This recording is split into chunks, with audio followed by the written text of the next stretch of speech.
بسم اللہ الرحمن الرحیم۔ حضرت ابو ہریرہ رضی اللہ تعالیٰ عنہ سے روایت ہے کہ رسول اللہ صلی اللہ علیہ وآلہ وسلم نے فرمایا، ہم لوگ دنیا میں تو بعد میں آئے مگر قیامت کے دن سب سے آگے ہوں گے۔ صرف اتنا فرق ہے کہ یہود اور نصارہ کو ہم سے پہلے کتاب ملی، ہم کو ان کے بعد ملی۔ تو یہ جمعہ کا دن وہ ہے جس میں انہوں نے اختلاف کیا، اللہ نے ہم کو یہ دن بتلا دیا۔ کل یہود کا دن ہے ہفتہ اور پرسوں نصارہ کا اتوار۔ پھر آپ صلی اللہ علیہ وآلہ وسلم خاموش رہے۔ اس کے بعد آپ صلی اللہ علیہ وآلہ وسلم نے فرمایا، ہر مسلمان پر 7 دنوں میں ایک دن جمعہ کو اپنا سر اور بدن دھونا ضروری ہے۔ حضرت ابو ہریرہ رضی اللہ تعالیٰ عنہ سے روایت ہے کہ نبی کریم صلی اللہ علیہ وآلہ وسلم نے فرمایا، اللہ کا ہر مسلمان پر حق ہے کہ ہر 7 دنوں میں ایک دن یعنی جمعہ کے دن غسل کرے۔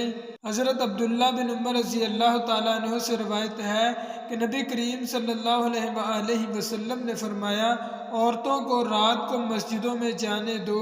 حضرت ابن عمر رضی اللہ تعالیٰ عنہ سے روایت ہے کہ انہوں نے کہا، حضرت عمر رضی اللہ تعالیٰ عنہ کی ایک بیوی صبح اور عشاء کی جماعت میں مسجد میں آیا کرتی۔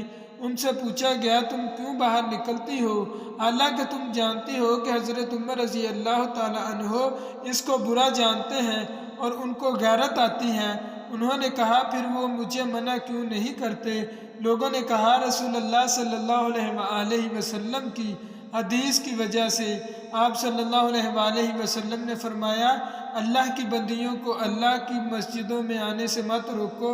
عبداللہ بن حارث جو محمد بن سیرین کے چچا زاد بھائی تھے، انہوں نے کہا کہ حضرت ابن عباس رضی اللہ تعالیٰ عنہ نے بارش کے دن میں اپنے مؤذن سے کہا، جب تم اذان میں اشہد ان محمد رسول اللہ کہو تو پھر حی علی الصلاۃ مت کہو، بلکہ یوں کہو، لوگوں اپنے اپنے گھروں میں نماز پڑھو۔